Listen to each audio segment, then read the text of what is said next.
Нельзя ли со звуком что-нибудь сделать? Очень плохо слышно.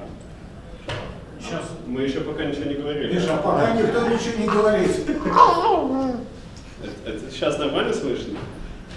Да, вот хорошо бы докладчика было слышно. Ну, а если я здесь стою и даже потише говорю? Хорошо, уважаемые люди. Вы вроде нормально. Это зал. Что можно включать? Да?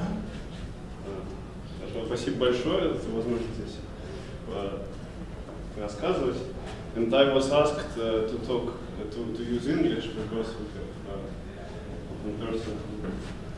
If it is possible. Sure. Might be unique here. But we can ask questions in Russian. Okay. So we'll have to switch. All right. And also, I'm not quite sure how this works. Let's close the program. Which one is You can use all of them. And what anyways, so as you saw in my in the name of the talk, I will talk about what's called Deline categories, about Gaudin model for super algebras and for pseudo-differential operators. So let's start with the Deline category. So let me define what it is.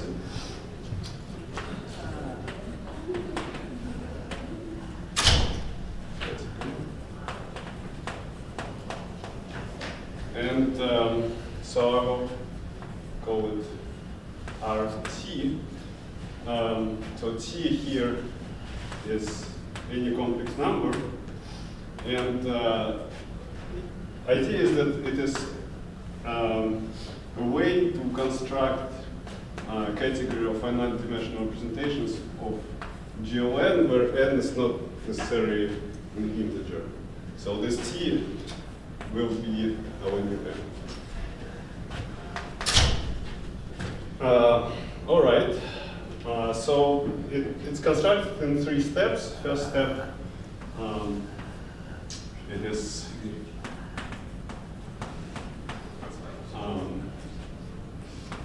in the first step, I will construct something that I will denote like this. Okay. Some questions? No, just but you will explain what it is, yeah, representations. Yeah, in a way, not in usual way. They will come from Delity category. They're probably not matrix representations. So these are not representations of any group at all. But this is a category, which is for T equals some natural number is a category of n-dimensional representations of Q. Well, also up to some details. Anyways, so objects in this category, these are words in letters. There are two letters, and it can be shaded point or like an empty point. Usually this is black, but not on this board. So then morphisms.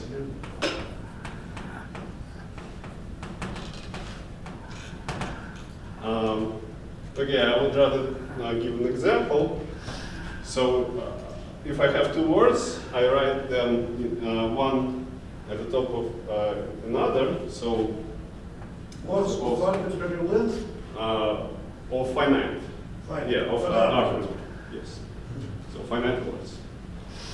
Right. So suppose I'm constructing a morphism from F, and F, in my example, is this. So dot, dot, and whole, then dot and whole. And to another word, which is this one, dot, dot, So an example of morphisms between these two words will be this. And maybe some other. So like this, and then this. So what's going on is that I write the words. So this belongs to form in RT from F to F prime. All right. And so what's going on is that I draw all pictures like this. Like this, I mean, if I connect two vertices between different lines, they should be of the same sort. So black with black, white with white. Or if I connect vertices in the same row, they should be of different sort. So black with white, and here also. And well then, this.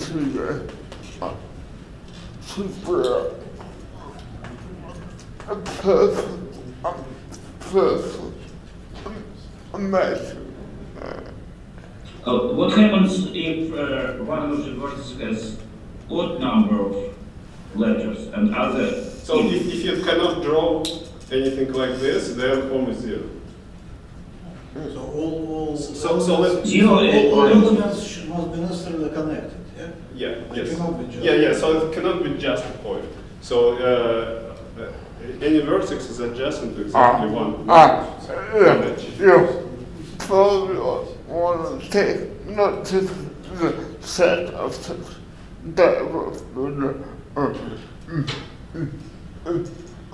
but for free with this basis, all linear combinations of this. Yes.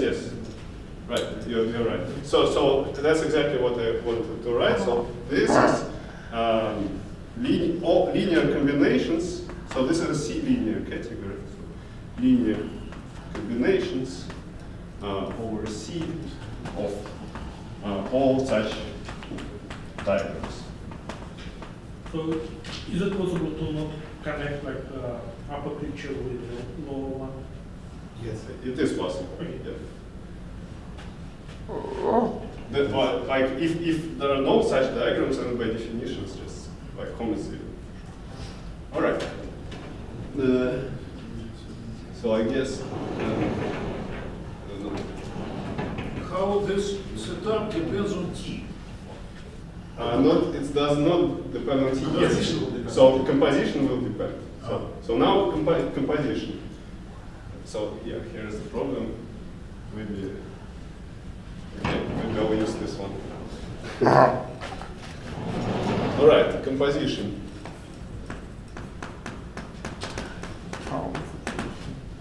What happens is that I just stack one diagram on another, so from top to bottom, okay, and glue them and then erase loops and multiply by n such in the power of how many loops I have. So I rather again write an example. Okay. So yes. But T multiplied by T. Yeah, by T. Yeah. Right. So if I try to compose X, which is this, with, and then this. So this is some easy example, just to not to spend too much time on it. And then this.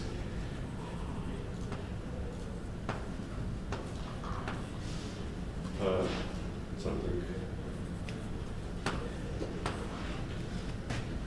Then Y, then I compose like this, right? So X goes on the top, right? So So I have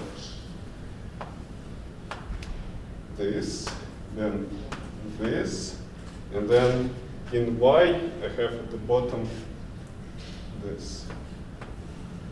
Right, so y is like that, and x is like this. Right? Okay, so I do them, and so you see a loop here. So I multiply by t. So I erase this loop, multiply by t, and get this.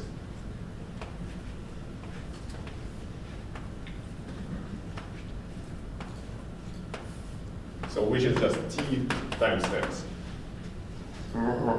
Okay? Is this clear?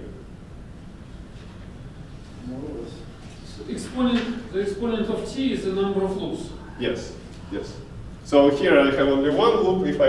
If it happens, but I mean, it's hard to draw such an example in restricted time. If it's two loops, it will be t squared here. Okay. All right. So this is the end. So this is the end of the first step. Second step, I take additive envelope of this. So category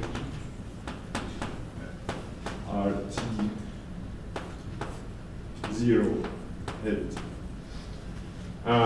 What it is. So now I take objects here. These are finite tuples of objects from the category RT0, right? So X, J are from objects of RT0. So then morphisms.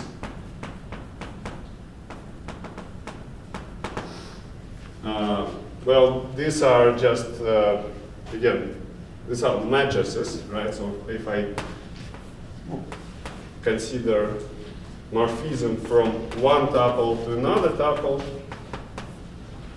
right, then phi is like a matrix with elements which are morphisms in RT0, right? So phi ij is from home RT0 from xj to yi.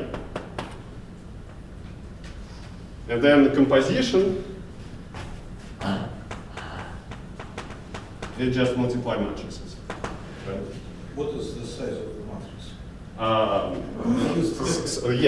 So this is a sequence of objects. This is a vector, if you wish, of objects in RT0, right? And this is another vector. Of which? It doesn't really like of different. So what matters is that it is finite, of finite length. So what I'm doing here is just I'm adding direct sums, nothing more. Okay. So I would like to consider direct sums of objects in RT0. All right. So yeah, so the size of the matrix depends on size of this vector and this vector. All right. And then yeah, composition is. So generally it's just rectangular matrix. Yes, a rectangular matrix. You multiply it in right order. Yes. So that the intermediate dimension consider. Exactly. Yes. So let me write formulas. So phi equals psi. Just sum. All composition involved matrix modification are different. And here it's so k. So sum over k, right? And this is ijth element of this matrix. I would rather should write something like this. All right. And so this is the second step. This is exactly what's called additive envelope, and that's just to add direct sums. is applying the right hand side. Psi, right hand side. Yes, yes, you're right. Your annotation is Yes, so successful. here I should write right. Yes. Here, IK and KJ does not match your notation. The directions of morphisms find psi. I think it's okay with compare from right to left column. Convention. So you're saying that, so maybe here I should change something. Maybe not JI, maybe IJ. But let's not do this. So I try to do it Yeah. What is not clear? Yes. Objects here were words, and here objects are words or morphisms. So here objects are sequences of words. Sequences of words, but X has been denoted a morphism rather than a word. And it's not, the notation is not a good one. If You're looking here, and this is bad. I agree, yes. So maybe let me just erase it. Here, phi, psi, and then it was phi, psi. Yeah, so this line has nothing to do with this line, sorry.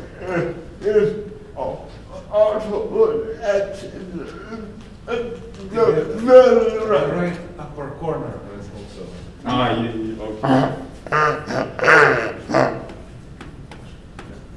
Okay. You're being very strict to me.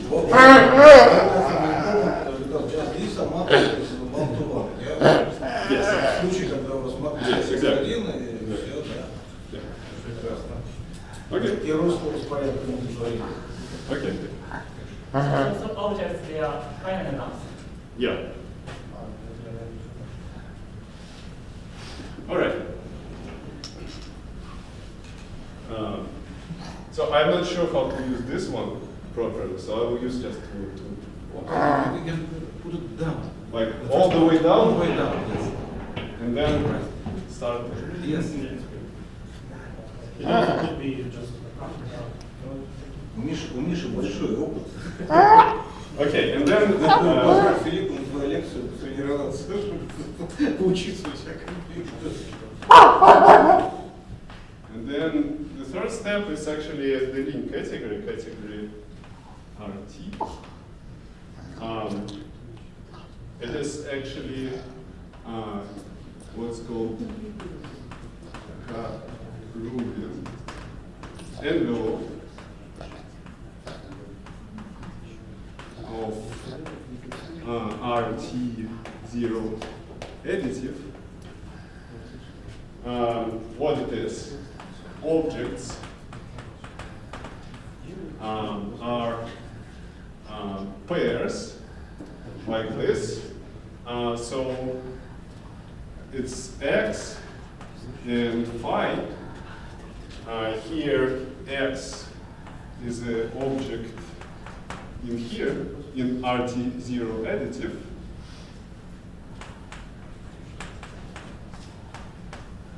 And phi, it is idempotent in endomorphisms from X to X in RT0 additive. Okay, so what's the point? What is the Caribbean envelope? It's just a formalism to add all images of all idempotents. Okay, so ideologically, what it is? It's an image of idempotent phi. All right. Of course, I can take identity here, right, and this will correspond to just X as the object in here. and well, morphisms. These are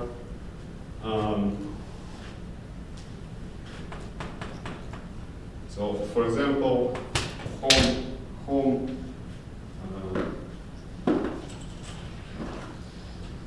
from X E to Y F. So these are all. So maybe if I'm using phi here, maybe phi 1, phi 2, right? So all I should say maybe f's from home from X to Y.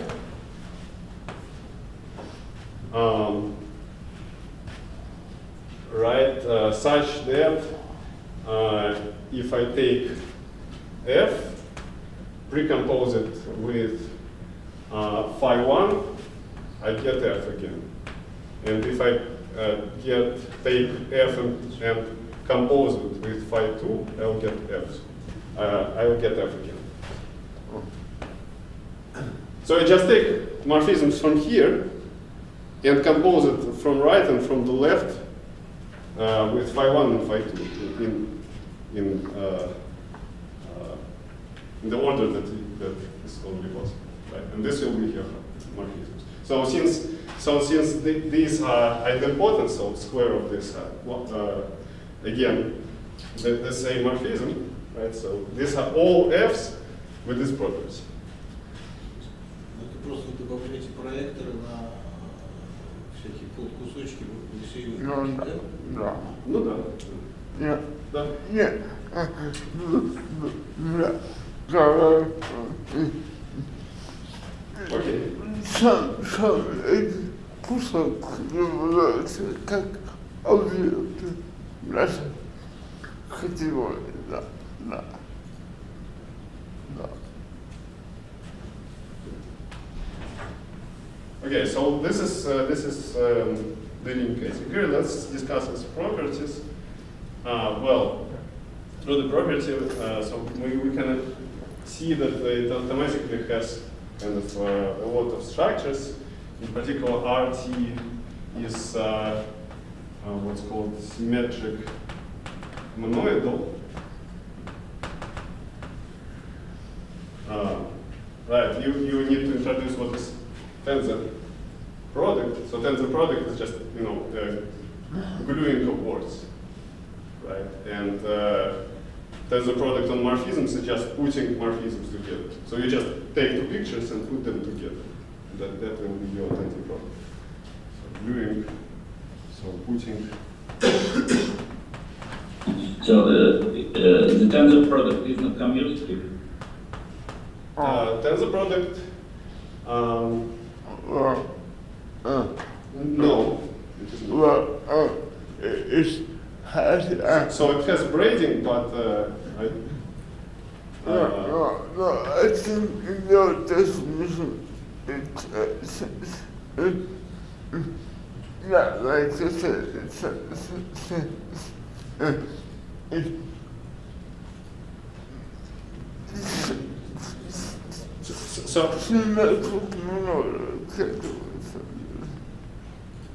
community constraint. Yeah. So you need to define braiding.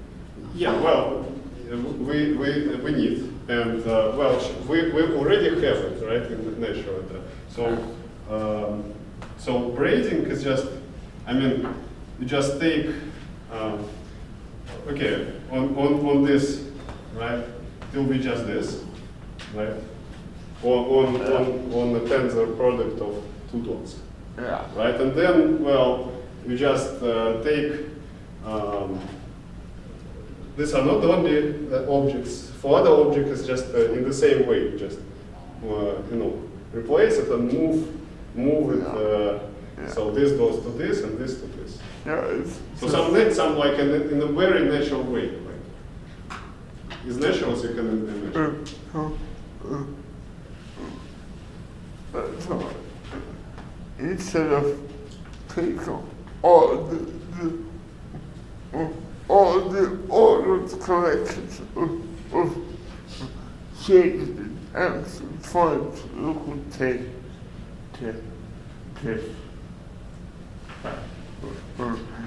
the order doesn't really matter in this definition. Yeah, it does. It does. Yeah, so... That's not.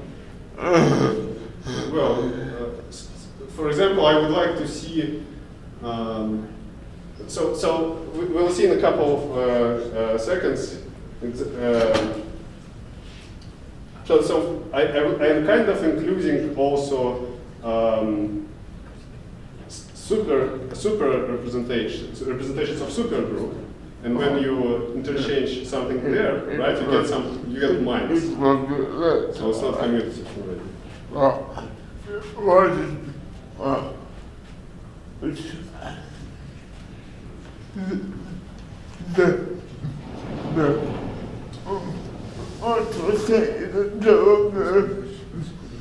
The functions for not be compatible with the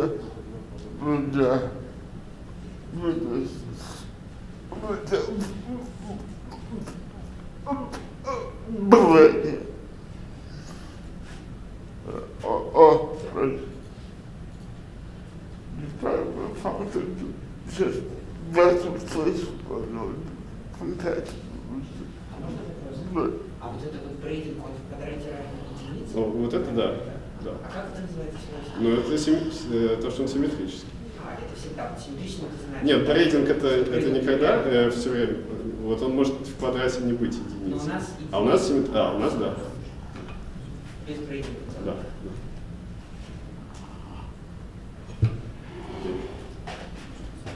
All right. Does it satisfy the Young-Bucks relation? I mean, It does. It satisfies what's braiding relation. So braiding relation is Young-Bucks relation. okay, thank you.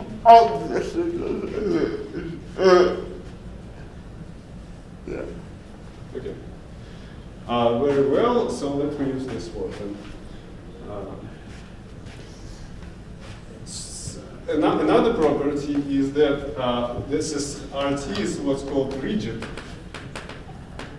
What it means is that every object has a dual. Okay. And again, just so this object, dual of this object, is this because we have co-multiplication and co-multiplication and multiplication. Right? I'm not. So the only thing that you should carry out of this is that it has correlation. Yes, you're right. So the only thing is that it has duals. Okay, and it has duals and natural way how to multiply. So evaluate. Yes, so that's. What you call by multiplication? Roma actually corrected me. So correlation. Свертка и единица просто. So, то есть вот это будет просто свертка, а вот это единица.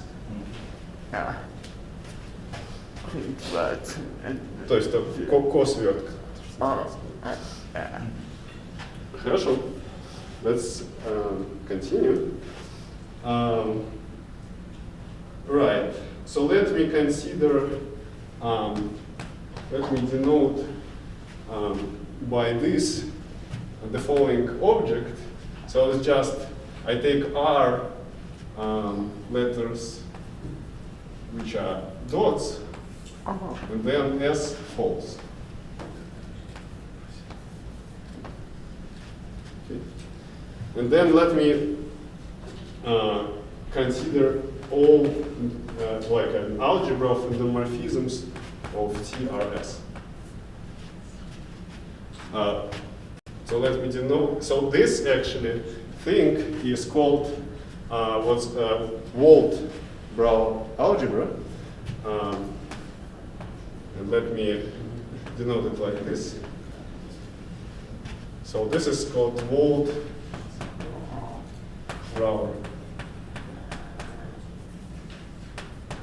algebra. What it is. So why it's called Wald, right? So Brouwer algebra is that you consider. So here you see I have two types of vertices, right? In Brouwer algebra I don't have two types, I have just one, right? And then I compose arrays loops and multiply by parameter in the power of how many loops I erased. So here I have two types of vertices, right? And so I separate them, right?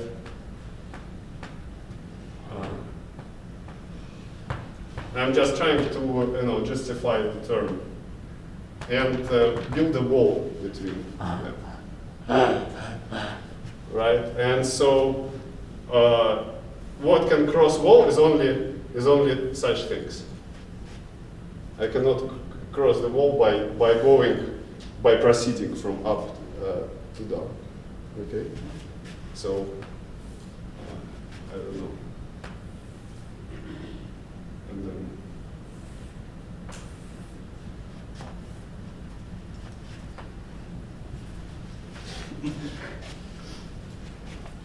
No, you have one more black point on top.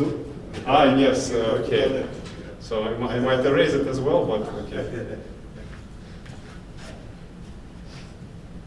So here's a wall for you, and that's why it's called wall. Who are simple idempotents in Wald-Brown algebra? It's known. Okay, so let me now describe it to you. So this is important because I would like to see what are indecomposable objects in my Deligne category.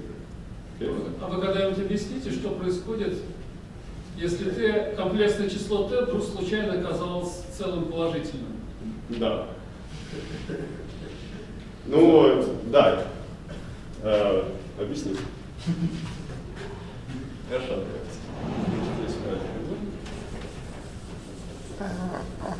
В этом-то это и самое интересное. Здесь практически.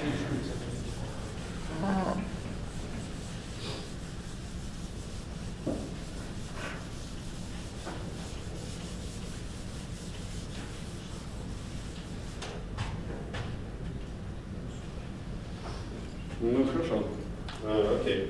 So inside this Wald-Brown algebra, I have a group algebra of product of two permutation groups. So this subalgebra in here, and then so let me fix two partitions. Lambda is the partition of R, and mu is the partition of S. Then let me consider this has an element which is tensor product of two Young symmetrizers. One corresponding to this partition, the other corresponds to this partition. So these are Young symmetrizers.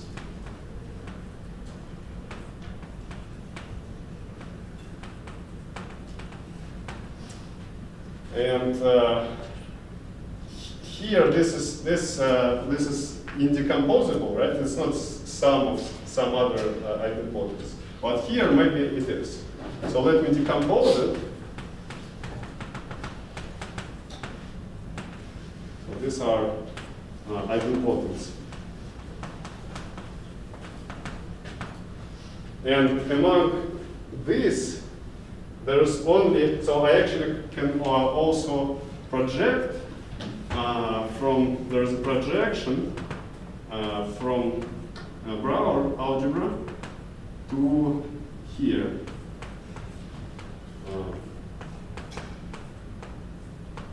So I'm just taking all on the level of pictures, right? I'm erasing everything with these arcs. Okay, and this will be I will get an element here. Among these, there is only one element that survives under action of this projection. And this one I will call E lambda mu. So it is EI, the only element such that phi of EI is not 0. All others will be 0, just because this one was a simple idempotent in here. And so projection also should be simple. I can give you like a quick example of this. For example, if R this is 1, I can decompose just identity in the following way. It's just linear combination of this and of this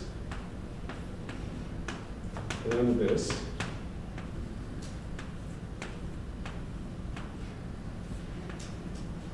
So this is E1, this is E2. If t is not equal to 0, then E11 is just E1. Because this one survives this projection, right? If I erase what is all this art, this one is not 0, this one is 0. Okay? If t equals 0, then this one is simple idempotent. Right. So E11 is just identity. All right. So why do I need this?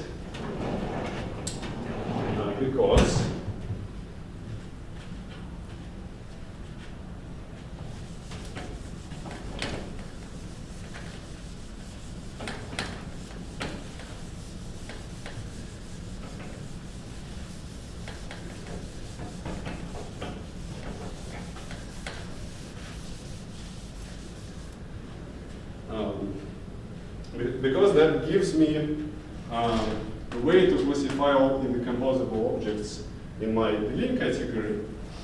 So all indecomposable objects in RT, well, I should say R isomorphic to TRS E lambda mu. So indecomposable objects in my Deligne category, they are isomorphism classes labeled by pairs of partitions, and pair of partition gives me some idempotent, and image of this idempotent is exactly indecomposable objects. Is this for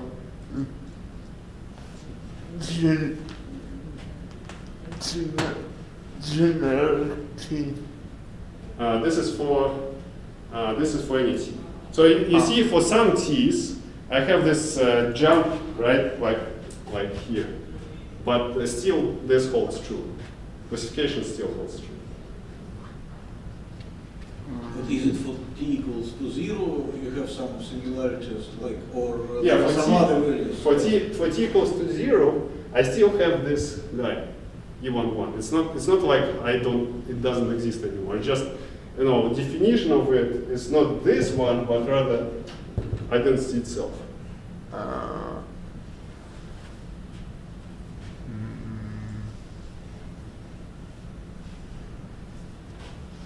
Okay.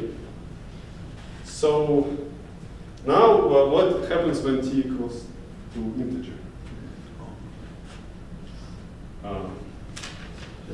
Видите, а Е2 здесь как бы никуда вообще не Да, идет, он никуда не идет, да, это просто вот выкинули и все, да? Ну, это как бы идемпотент.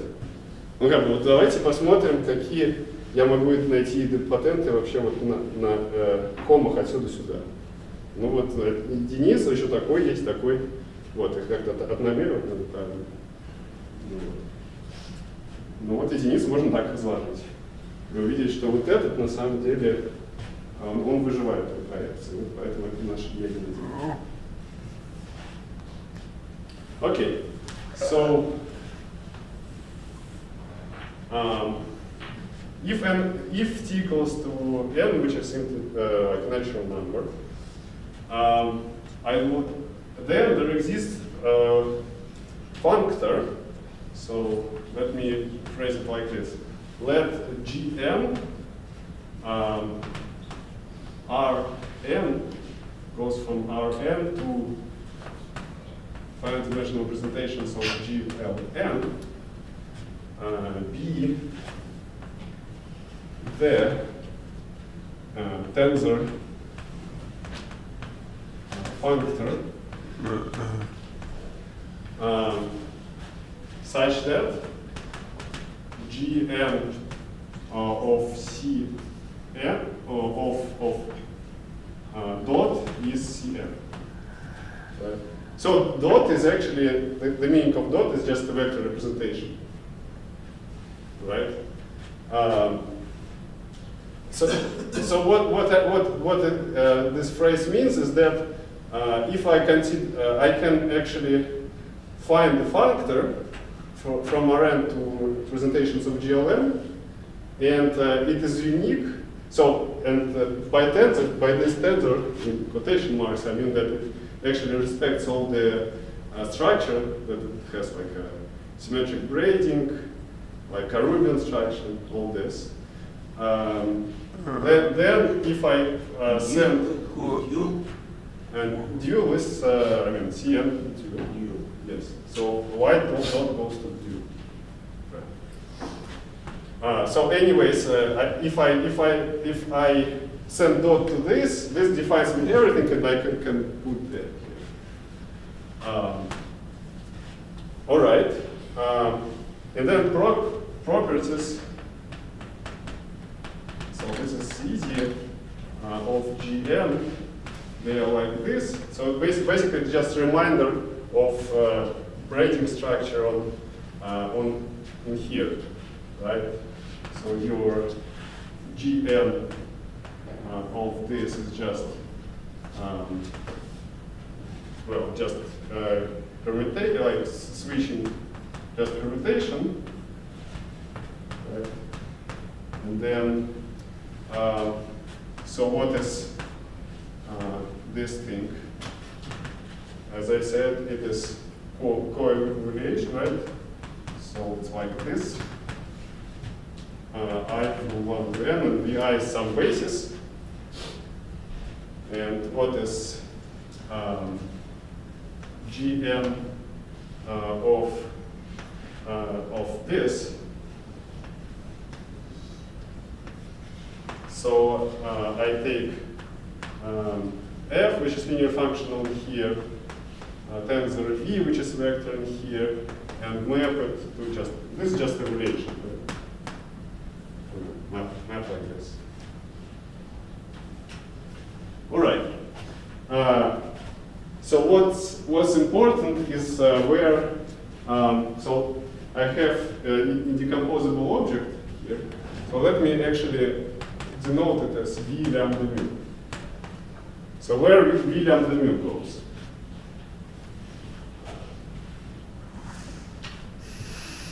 It's known where it goes.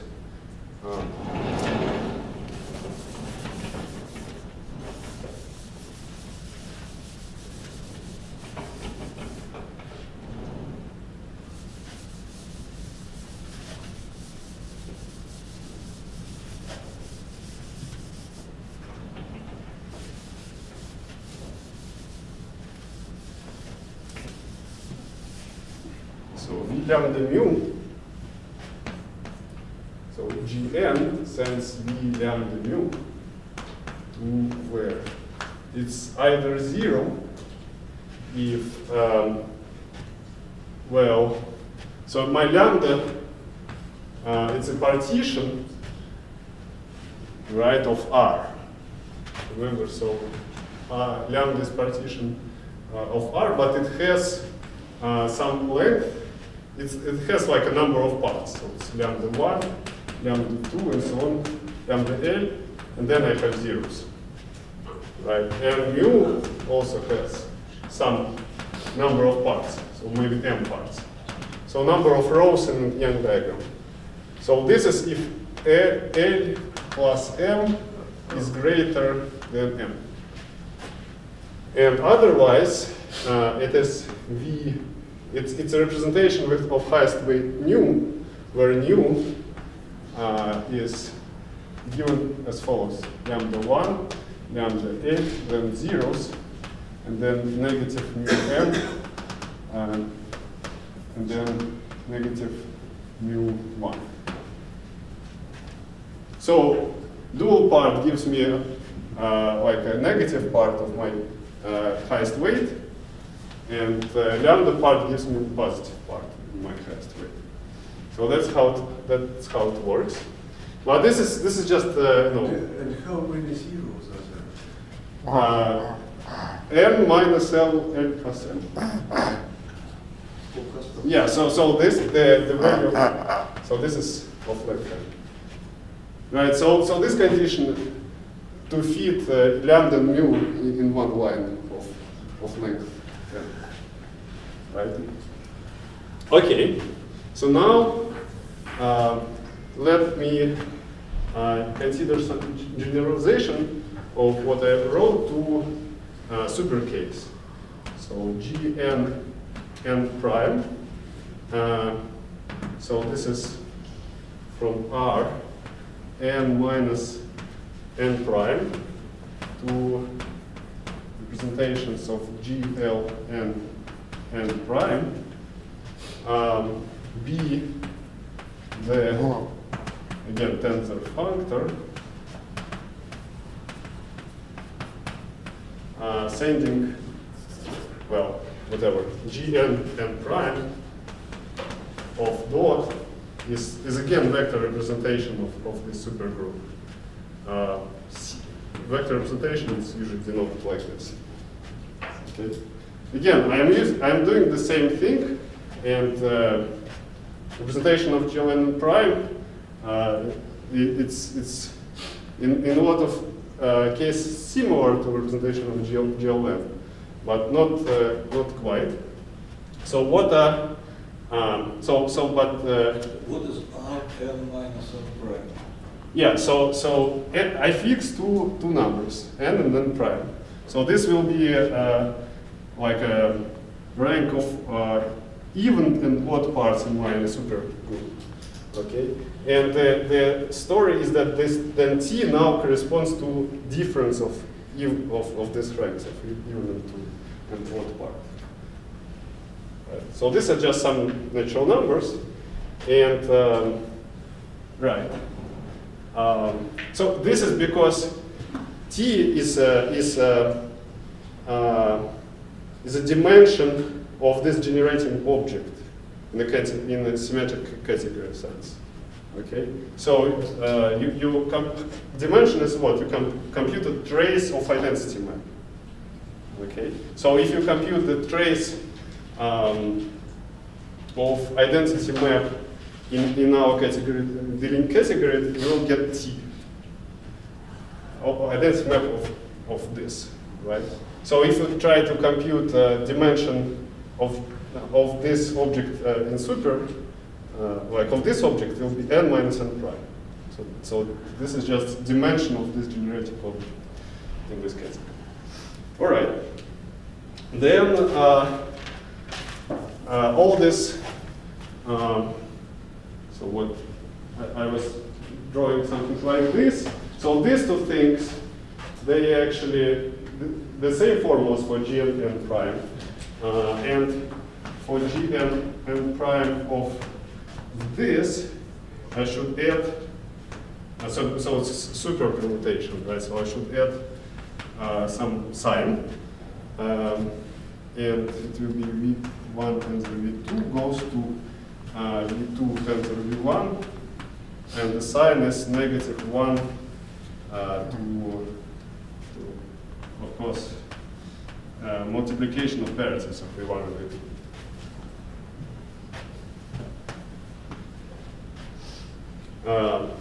So what's so now where this object goes? All right. I can now guess what is this.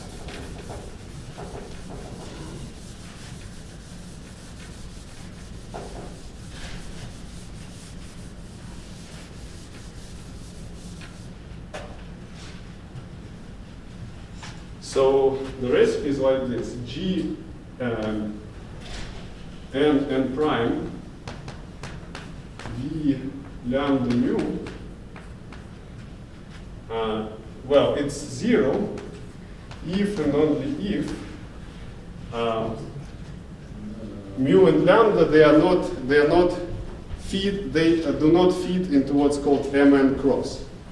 Okay, so picture is like this. So I put mu, I turn mu around by 180 degrees, so this is my mu, and draw lambda like this, right? So this does not fit in the following cross. So the width of this is so n prime, right? So this should be n, this should be n prime. So these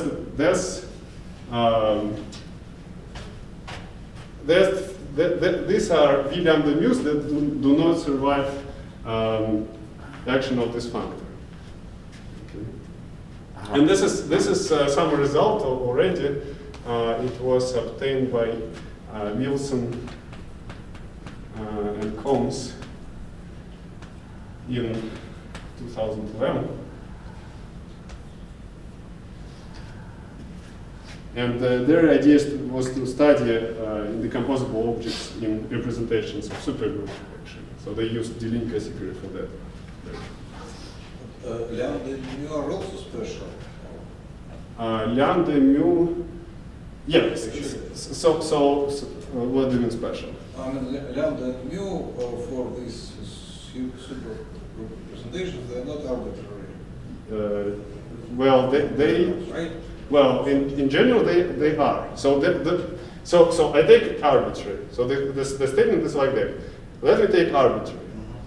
And let me form such thing. If it doesn't not fit into here, Then it's just 0. then it's 0. And it's in both ways. All right. So let me,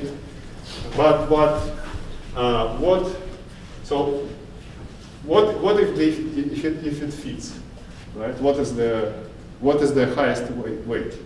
So it's a good question. I actually don't know the answer in when I have two partitions, lambda and mu. Maybe some of you know. So I can formulate answer when I have only lambda. And this is still important for me to what I will explain next. So lambda 0, lambda 0. So this is V nu, right? Representation of highest weight nu, and my highest weight is given by lambda as follows. I should draw the shape of lambda,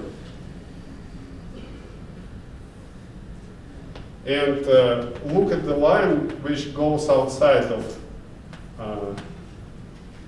M, right? And so first I read new by rows. So this is new 1, this is new 2, and so on. But then I read it by columns after this. So after this, everything transposes. So this is new n plus 1, new n plus 2, and so on. Можно задать вопрос? Да. А вот если я зафиксирую t и буду как бы, то есть как бы зафиксирую разность n минус n штрих и буду как бы n устремлять в бесконечность. Да. Верно, что в пределе я получу как бы категорию Делиня? Ну, правда, да. Это вообще такая красивая статья, там, Энтовый, Зельгут, там, Хинич и Серганов, да.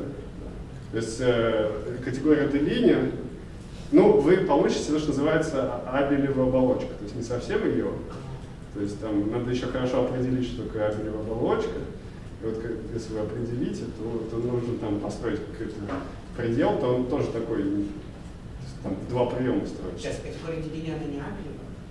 Не, она так коробила. Там нет, там только образы этих идемпотентов, там нет там ядер.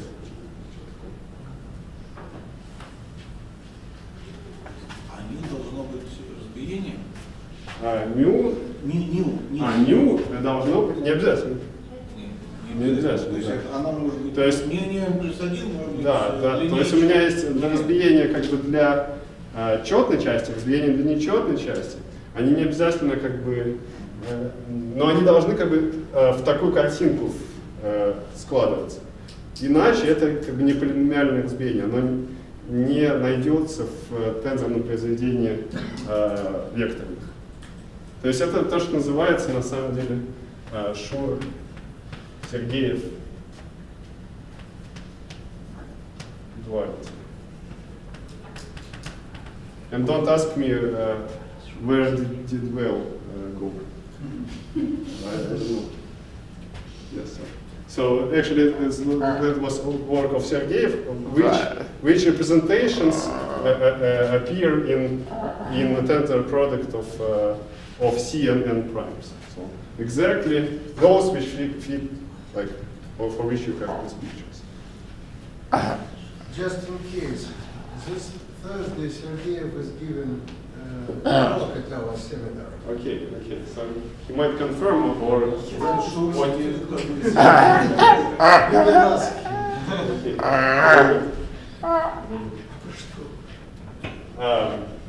Yeah. So let me now finish with the link category, and then let me go to. So not finish, but okay. Let me introduce another player in our game, which is vector algebra of Gaudin model. Okay, so these are all interesting games. They are pretty easy, but still goes a long way. So. But why do we need? So vector algebra of Gaudin model.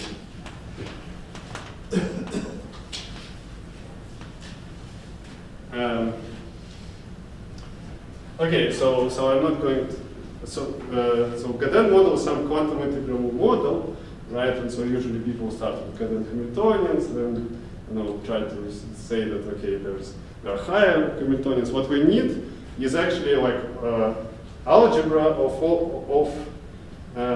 commutative subalgebra, right? Which is subalgebra of higher Gaudin Hamiltonians. And in case of GLN, it can be defined without prior introductions.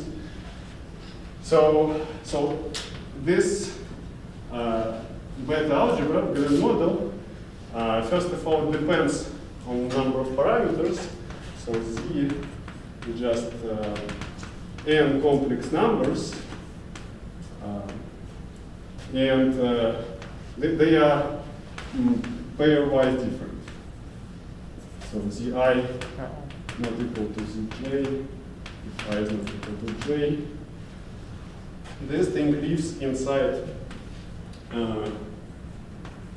UGLN taken as a product with itself n times. Okay, so, sorry, this is n. Железный m per n. Yes, so this might be different. Right? C, Yes. CM. Yes.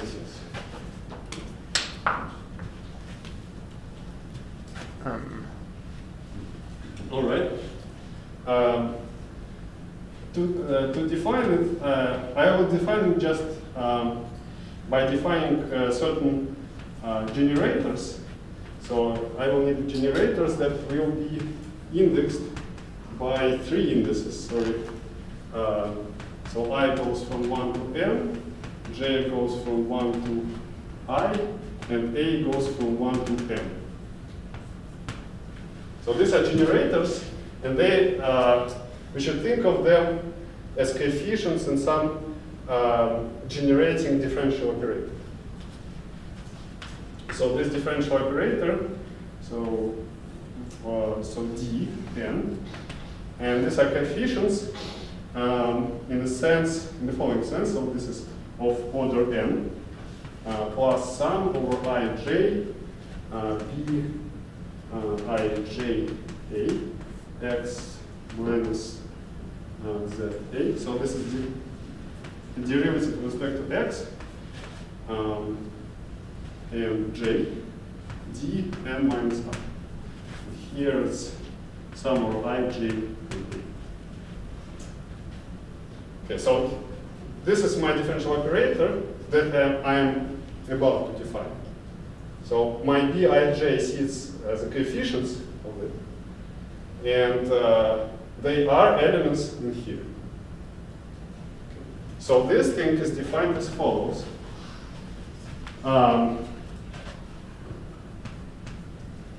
So definition. So I should take matrix with non-commutative elements, and so ij element of this matrix is delta ij dx plus minus eij a over x minus z a sum over a from 1 to n. So this is matrix whose ij element is this. Then I would like to take determinant. И там ij от единицы до n, да? Yes. So then I would like to take determinant of this matrix. But what on earth is determinant of matrix of non-commutative entries? This is, so I just write the formula for determinant, usual formula, and I have to choose order in each monomial, right? So I just say that it is column, saying that, meaning that my order is by the first index, I. So if I is smaller, then this goes to the left, the corresponding elements. Okay? So Eij is an element of UGLN, like standard generator with 1 on I and j place. A means that I'm putting it in 8th factor here. I think that's it. Should I explain some more? Is I the number of the row? I is the number of, sorry, you're right. I would like to order it by j, not I. Yes, I number of row, j number of column. Yes. Thank you. All right. Sorry, I didn't quite follow. So what is your C before Calling order the determinant. Yes, it's column determinant. So this is, you see how to take a determinant of matrix with non-commutative entries, right? So you have to order. They see order elements somehow, right? Okay, let me write an expression. Examples 2 by 2 matrix. Sure. Yeah. And sorry, someone. So A1, 1, A1, 2, A2, 1, A2, 2. So that of this is A1, 1, A2, 2 minus A2, 1, A1, 2. Okay.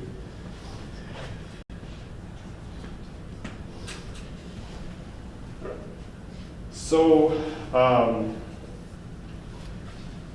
and then I need a couple of statements. So this is, so now I defined bad algebra of Gaudin model for you. You may ask where I just usual Gaudin Hamiltonians here, for example. So they actually seed, you can build them out of B1 and B2.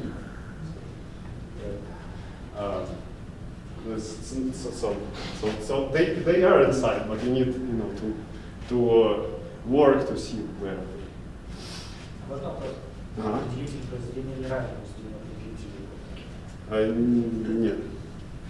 Там есть другие формулы, типа капелли. То есть там можно вообще работать с всякими этими матрицами. Они там маниновские, и поэтому там можно что-то интересное написать. Хорошо. Дальше выполняется.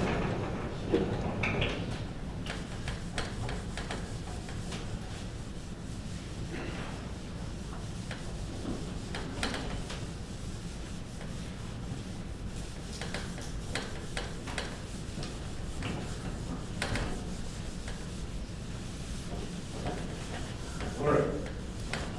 So. First, very important is that Bn of Z is commutative. It's not obvious at all. And second, that it actually commutes with GLM diagonally included. So it's inside UGLN tensor M GLN. Right? What I mean by that is that there's natural inclusion of GLN into here, right? I should write it. So if I take X from GLN, I can send it to the following sum. So X on 8th place, so 8 from 1 to M. Как полный спин сохраняется. Да. То есть, ну действительно, он считает такие полные веса. И Z чертой здесь не означает сопряжение. это означает просто набор. Означает вектор. Да, означает вектор, да. Вот. Значит,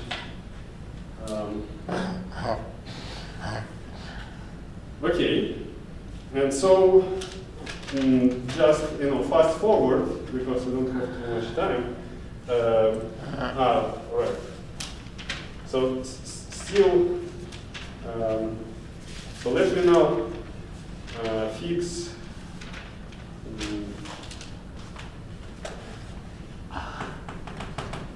M by partitions. So this is M by partitions. Lambda 1 mu 1, lambda M mu M. And let me consider tensor product of corresponding indecomposable objects in the Deligne category. E lambda I mu I.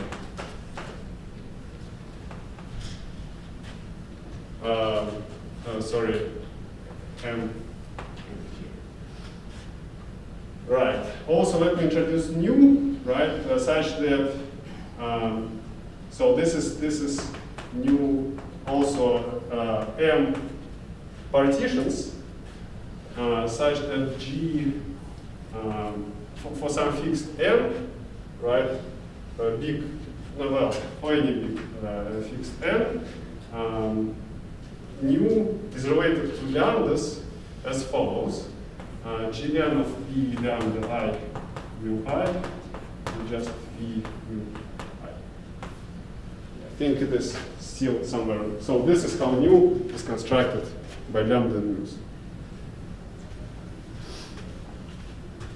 All right. And then I can consider now v nu, right? It is a tensor product of UGLN models. So v nu I from 1 to m. And my beta algebra actually acts here, right? So therefore, there's a projection of this beta algebra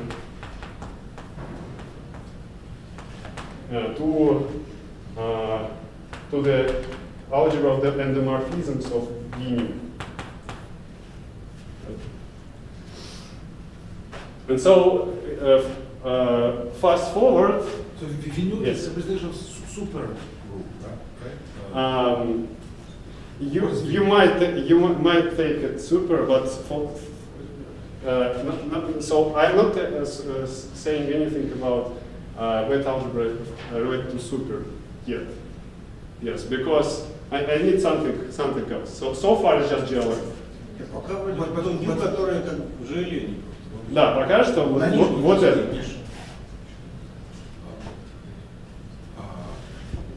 It's GN. Sorry. Да, пока что GN. Пока что никаких пока супер. Алгебра коммутативная, да? Да. И она, значит, остается. Остается коммутативная, такая коммутативная под алгеброй здесь. В чем-то конечномерном. В чем-то конечномерном. Да. Угу. Так, куда мне дальше? Ну вот я сейчас открою.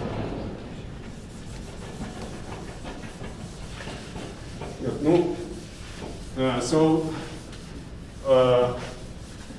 in our work, so I'm here to actually talk about our work together with Леня Рыбников and Boris Fedin. And so in like the beginning part of this work, we construct so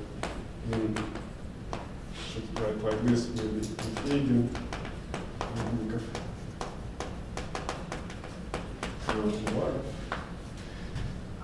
We construct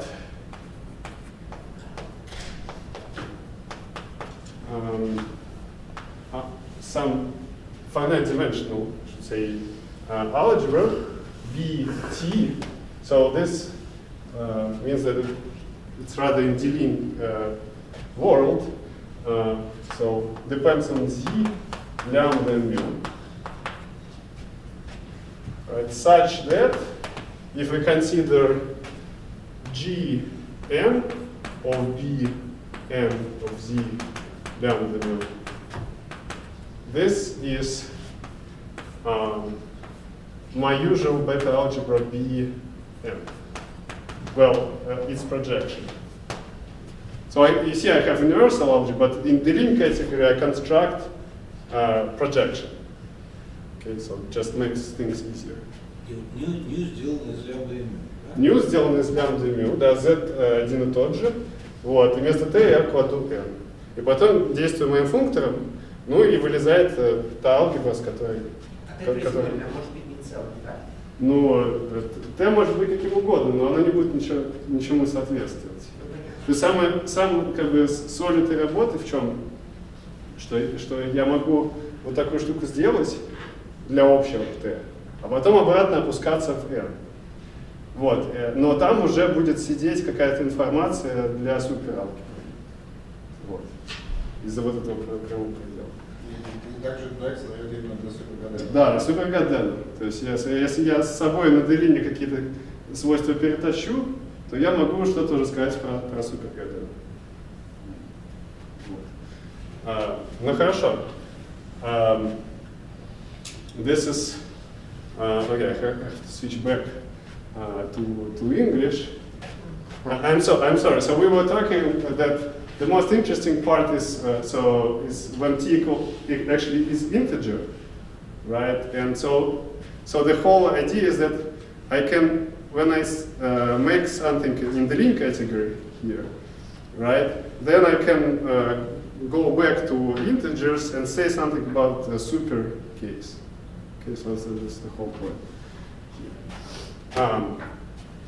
At least that's how I see it. Maybe my co-authors might say something more, but okay. All right, so I have. Okay, so let me now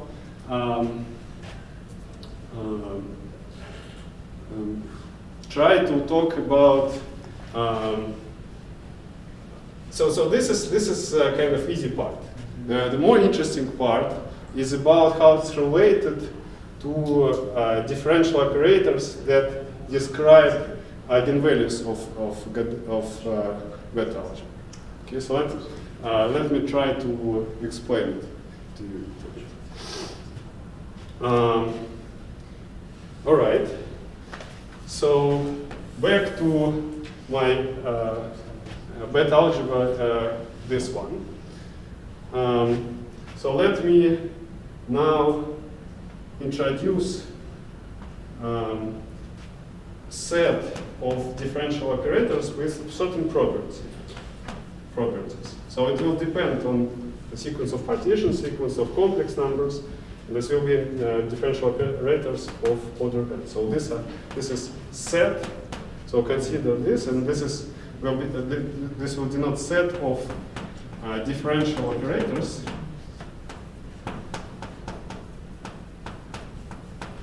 of order, well, of the form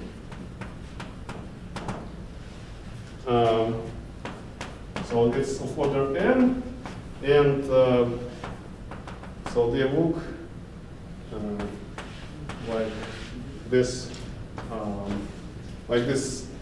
generating differential operator n minus I, j here, I, j, a.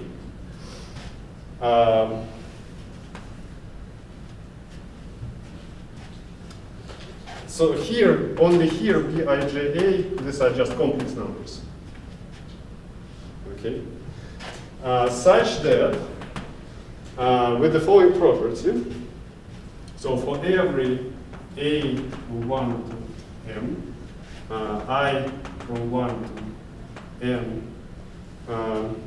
there exists a solution of differential equation df equals to 0 in the following form. So this is f a I x. So it locally behaves at point dA. So this is a series locally around x in local variable, and it starts with the following power mu ai minus I. So nu is this nu that sits in here. So nu bar is a sequence of partitions, right? And nu a, it has parts inside. So nu 1a, so nu a1, nu a2, and so on. So this is my new ai, and then I have some terms which of degree higher, x minus za n plus nu ai minus I plus 1, and so on. So this is conditions for D. This is conditions for D, exactly. So my omega these are all differential operators such that they have these solutions around each point A. And I also would like it to be D is a regular, has regular singularity at zero, at infinity, sorry. So what does it mean? It means that if I change x to 1 over x, you take u 1 over x, then I will get the differential operator with coefficients which have poles of depth I, like ith coefficients have pole of depth I. I think regular singularity means that you can make a linear change of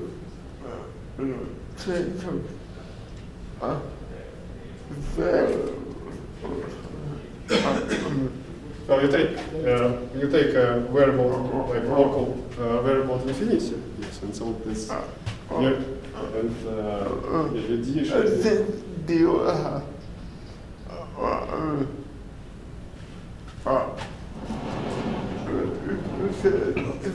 Это тоже какие-то условия на V или... на T. Ну, в смысле, вот я омега определяю дифференциальный оператор вот с такими условиями. Теперь, если вот мы производим такой оператор, смотрим на то, что Да, это какие-то полиномиальные, это на самом деле такая схема. Ну, это афинная схема. А эти b маленькие будут, собственно, значениями b больших, что ли? Ну да. What I mean is that if you have a D model that it has regular singularity, if there's there exists an exception plus minus connection, there exists an extension of this plus minus from the open subset to the compactification of the open subset that the connection has poles of order no more than order. This extension might, you have to find this. If you find a differential operator which is correctly to D by some change with variables around infinity to one power series. Order of the four is at most one there. Because it would also deal also be said to have regular singularities.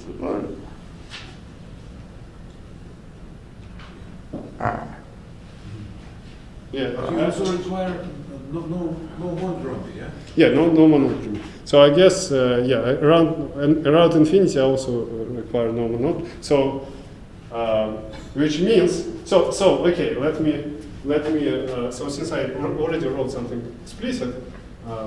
So what I say, so the right words here is omega m this. So these are Fuchsian differential operators of order n with no monodromy,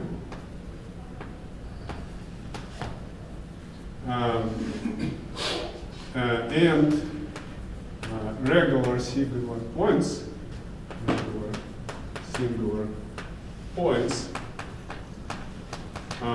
Z1, Zm, and infinity. And also nu stands for what's called residues. And with residues, How many variables? So it's just in one variable, in x, yes. So this is just ordinary differential operators. And so new a at za. Should write it like this. So, but it means that I can find around this regular single points like this solutions in form of a power series. Usually they would involve, like if you try to use like a Frobenius method to finding solutions, it in general it involves logarithms. So here logarithms are gone, so that's why it has no monodromy.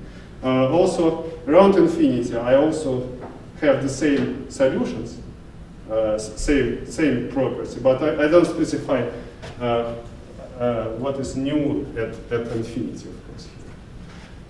Yeah. So, all right. So the thing is that it is actually an affine scheme. So omega n at z nu is actually, let me write it like this. It is m spec of, so I take just coordinate ring, like a huge coordinate ring, and I have some ideal in there, Gn. That depends on that and nu. So this y's, I think of them as functions on these differential operators, right? Such that the value of this function at this differential operator is bijb. Okay. So this like how it's called, blue blood approach to explaining these things, right? So in other words, so what I'm saying is that there exists some ideal in polynomials of yij such that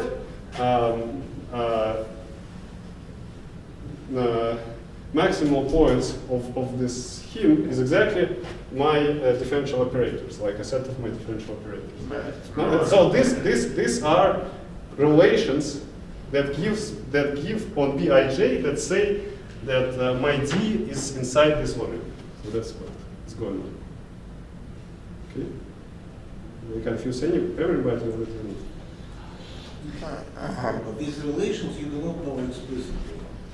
I do, but I'm not going to write. For GLN, well, it's everything about GLN. For GLN. Yes. Получается, соотношение следует из вот этих асимптотик. Ну, просто вот напишите, подставьте этот ряд вот в дифференциальном уравнении. Это вам даст, вы будете искать вот эти коэффициенты в этом ряду. Вот в какой-то момент вы упретесь на то, что вы не можете найти. Вот. Это коэффициент, и это вам даст некое соотношение на эти биополучения. Ну так. Но еще это называется безмонодромные там оперы.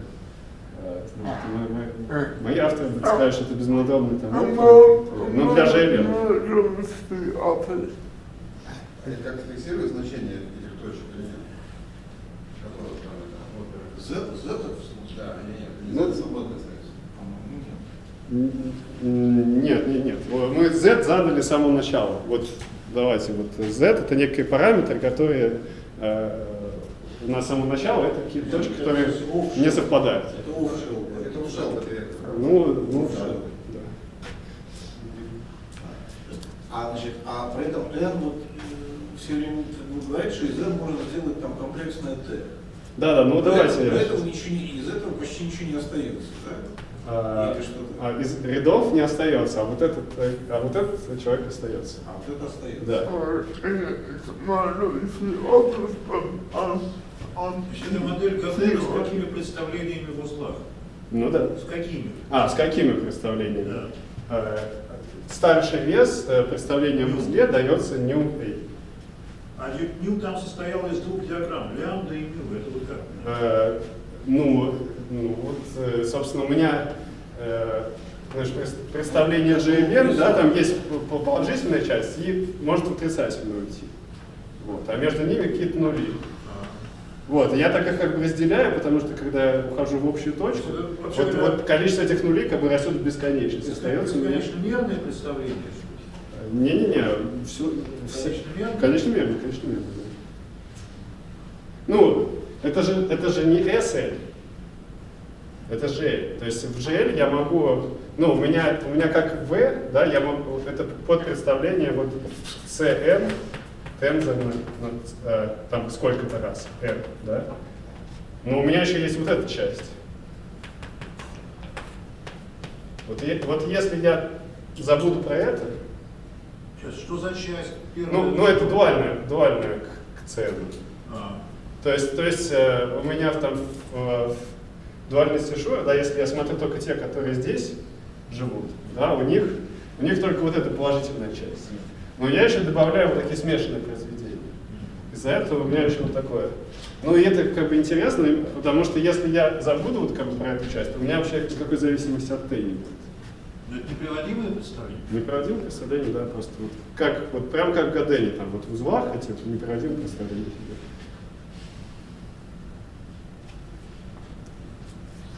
Но с точки зрения Селен, это просто вы разницу считаете между вот этими.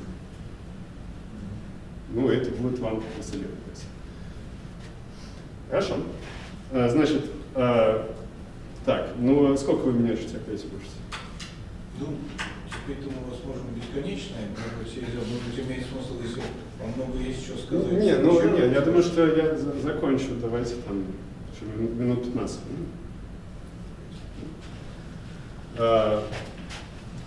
Okay, so the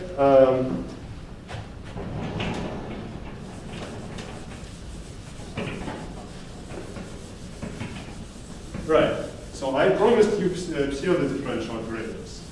So I guess I'm not going to give definition or anything. It's just so. Right, okay, pseudo-differential operators. So since we have n there, and we would like n to be complex number, we will need pseudo-differential operators. So these are formal. These are formal series of the following sort. So of order, say, t. So I have some coefficients, and then, so this is some symbol. I goes from 1 to infinity now, so it has infinite tail. And so these are some symbols that behave like a derivative, in the sense that they cannot act on something, but they rather commute with. They commute with where the derivative x, it commutes with this thing. So anyway, so you can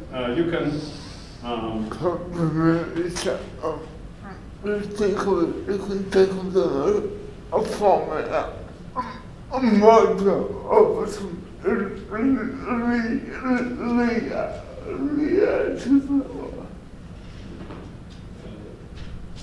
is formal algebra. Well, it is an associative algebra actually. Right? So you can take the two, well, of course, if you don't fix the order, right, you can multiply two pseudo-differential operators as series. You just need to know how to commute d with a coefficient, how to commute symbol d with a coefficient. And what is the index I? Where is it? So I is it varies from I don't know 0, sorry, 0 to infinity. А как d в комплексной степени коммутирует с функцией? Давайте напишу. dt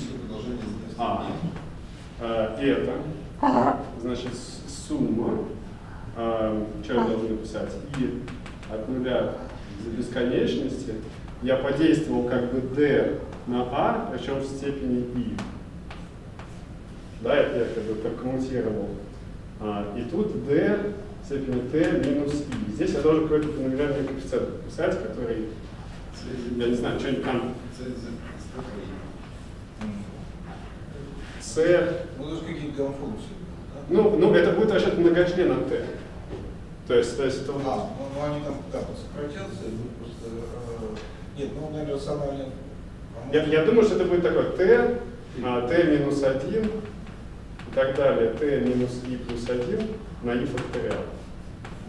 Ну вот если t равно минус 1, то там известно, что будет, там будет минус единица в степени i, вот этот коэффициент будет. Это вот Похоже. похоже? Делим на i факториал. Там сверху. Хорошо.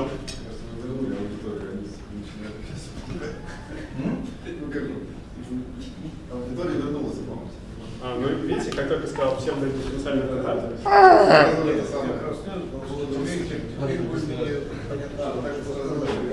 Ну, хорошо.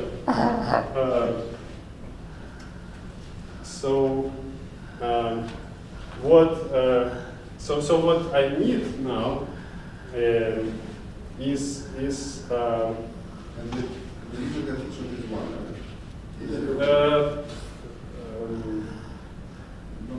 not necessarily. So if for us, in a lot of cases, we need it to do that. Okay.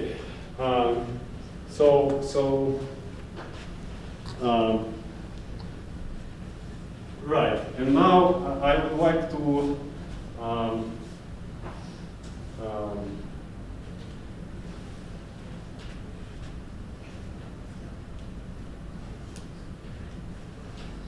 yes, okay.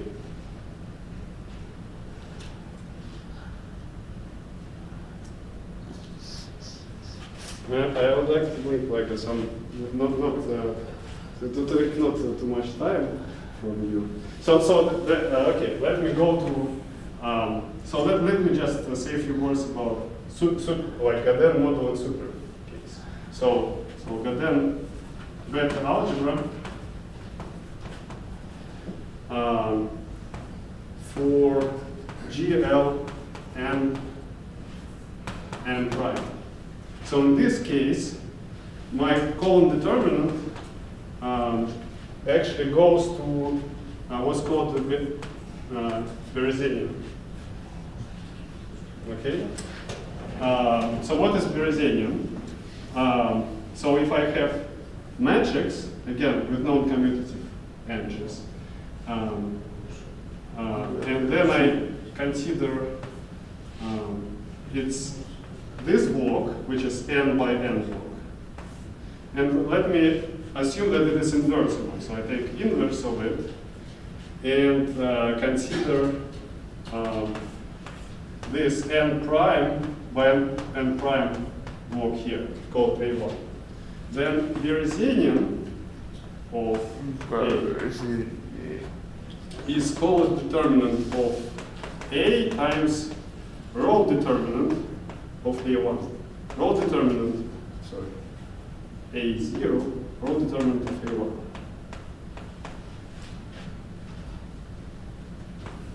Okay. Разве так? Там же еще какие-то будут вне диагональные блоки входить. Ну, будут, я как бы обратил. Я обратил, и когда я обратил, я это все перемешал. Да. Что вы утверждение какое-то можете сделать, а потом давайте еще раз.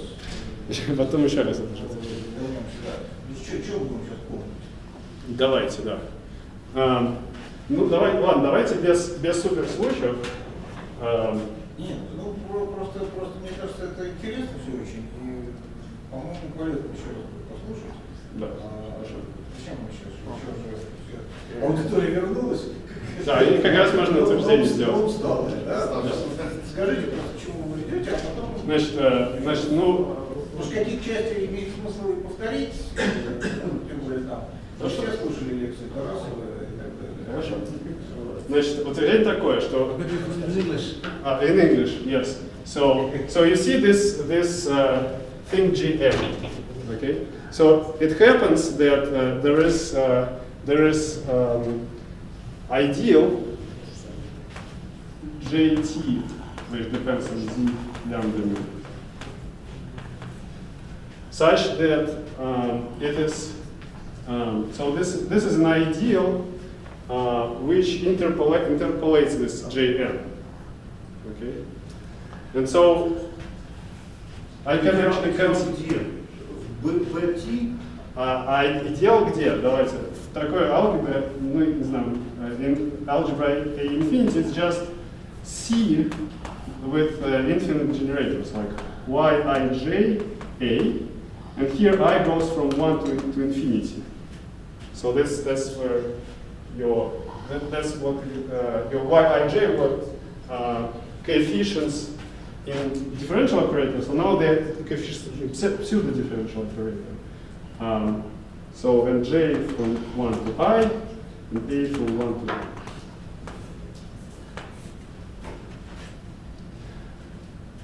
Okay, so this ideal is constructed in such a way that it interpolates Jn. So if I take this ideal and kill all yi's with I greater than n, this will be exactly my ideal Jn. Okay. And so the theorem that we proved is that bt z lambda mu is isomorphic to A infinity by quotient by this ideal.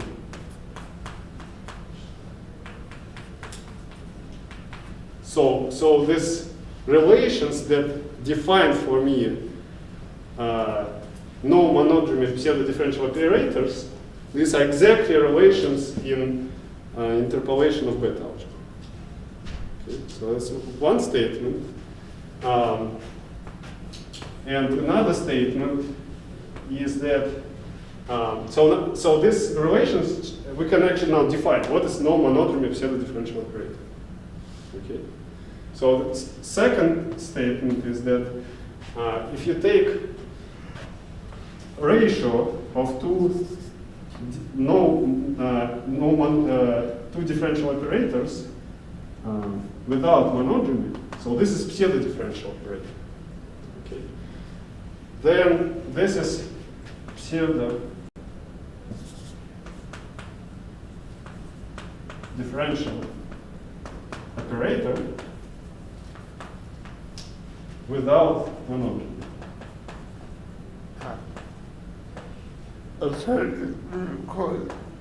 Monodromy-free. So again, sorry. D0 and D1 are. So D0, D1 are separately. They are actually monodromy-free differential operators. Yes. So what I discussed of n and n prime. So this is even part. This is odd part. And so the beta ansatz conjecture says that in super case, eigenvectors of beta algebra is in one-to-one correspondence with quotients of non-monodromy differential operators. То есть T это n, деленное на n прайм. Так что ли? Минус. N минус n. Минус. Да, порядок у этого оператора. У этого n, у этого n прайм. А порядок будет n минус n прайм. Сейчас. Ну как, если вы умножаете два дифференциальных оператора, то порядки складываются. Ты поделил один на другой. Вынеси dn, да, и dn прайм. Сократи, а остатка можно. Да, я перепутал, я в степень возводил сначала. Нет. So this is kind of so remember I had like this beta algebra living in the ring category. It has homomorphism to super beta algebra, right? And since we know the relations in the ring category, it also should be transferred So this quotient, if the conjecture is right, should be pseudo-differential operator with no monodromy. And so we check. And that's another statement that I would like to implement. So. Ну, очень бы хотелось послушать все это еще раз, особенно последнюю часть более подробно. Значит, и вот как-то приблизить это к какой-то более стандартной, что ли, более стандартному подходу к модели Gaudin, чтобы гамильтониан там был. Ну, чтобы ансаз бета. Ансаз бета, уравнение бета. Ну, вот как нет, а уравнение бета здесь вроде как и нет. Не, я могу из уравнения бета. Например, можно ли какой-то гамильтониан вот на этой модели Gaudin с t неравным n? Да. Вот я могу, чтобы какие-то были это я еще матрицы или операторы, я не знаю. Нет, но вас же не требует никто, чтобы на все идиотские вопросы давать. Нет, ответ можно. По крайней мере, то, что Антон говорит, что хотелось бы еще раз дать. То есть вы ввели алгебру бета, ну типа бета, да, вот обобщающий, но непонятно для чего. Какой модели, да, вот модель неизвестна. Нет, модель известна. Ну, по крайней мере, может, там уравнение бета хотя бы для нее можно написать. А вот эти делиневские картинки, где здесь в этом во всем зашиты, тоже как не очень понятно. Они там очень, сидят, какие-то линейные комбинации дикие. Вы такой пример сможете, такой простенький, более явно разобрать? Ну, чтобы увидеть там картинки, надо другие эти порождающие, не вот эти b и g аты. Это как бы это элементарные симметрические функции, в каком смысле вот от этой L-матрицы, да, от которой я беру столбцовый детерминант. Ну, от собственных значений. Ну, в каком-то смысле. Вот. А есть другие генераторы, которые соответствуют симметрическим степеням. Вот и там уже можно какие-то картинки рисовать, как-то продвинуть. Но я не знаю, насколько это занятие вообще. Ну, вы подумайте, что Ну и, конечно, еще, так сказать, совсем уж какое-то обобщение фантастическое, да, вот, судя по тому, что вы сказали, до этого как-то еще далеко, наверное. Вот вместо Gaudin взять там модель с такую настоящую квантовую матрицей, там, рациональную. А это может быть даже легче, кстати. Легче? Ну, потому что там... И тоже там запустить какие-то представления в каждом узле, там какие-то... Там прям вот эти R-матрицы, которые там переставляют представления, даже как бы есть, можно, мне кажется, даже... Ну, я не знаю, это не написано нигде. Ну, то есть их с моделью, у которой нам вот будут на узлах сидеть представления не GLN, а вот какой-то там GLT. Ну, нет, это все пишется. То есть сложно написать реально в терминах там, вот этих генераторов E и лежит, да, там, что это такое. Но это какая-то подалгебра, которая сидит в алгебрах там, эндоморфизма на каком-то объекте Делиневской категории. И в терминах вот этих там, морфизмов, в принципе. А существует только представление GLT или сама GLT? Есть GLT, это другая сторона, значит, этого вопроса, и, кстати, не до конца известно, как она связана с этим. Вот. Есть GLT, алгебра GLT. Вот. И там не с помощью категории строится, а с помощью того, что я просто перевожу, факторизую некоторые там алгебру по собственному значению Казимира, где там лямбда становится с комплексным числом. Это будет как такой аналог алгебры. Вот. Но это как бы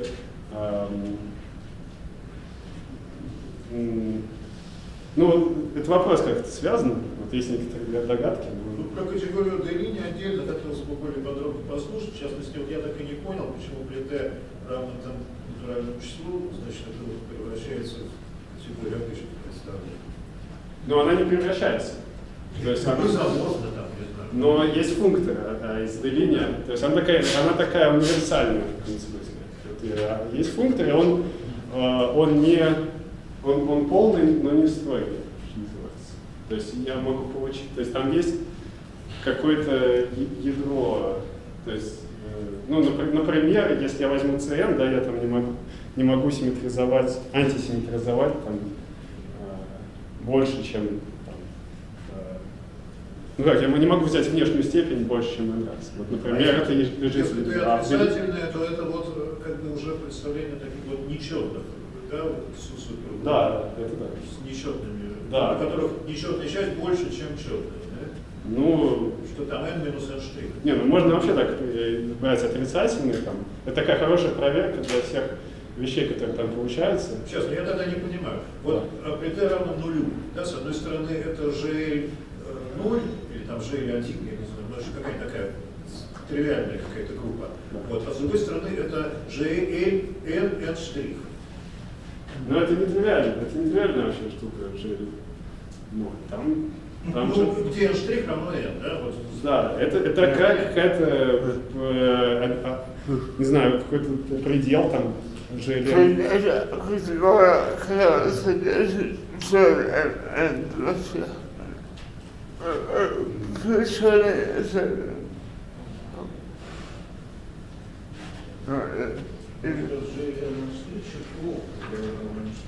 Ну вот это значит плохо. Должен быть свет нулевой, из-за этого там какие-то проблемы возникают.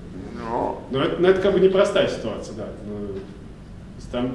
Одинаковое число плюс и минус. Плохо.